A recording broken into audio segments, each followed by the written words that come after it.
Okay, I'm ready. Let's try Mailbox's tongue twister. 7 special silver stamps.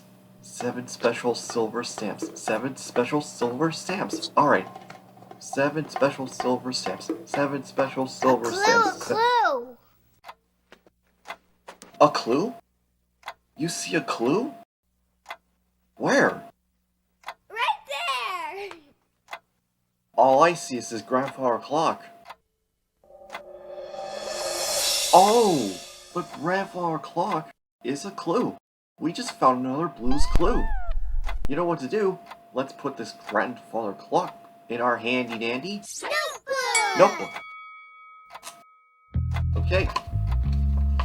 A grandfather clock. We'll draw a square like this. 2 lines going down. A rectangle for the bottom. A squiggle up here.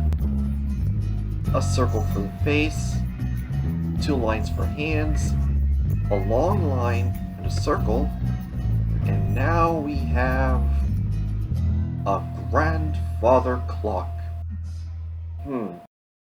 So, we need to figure out what Tickety's favorite nursery rhyme is.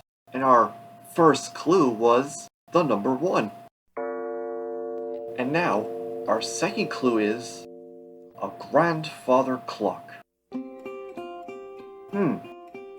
We better find our last clue. Come on,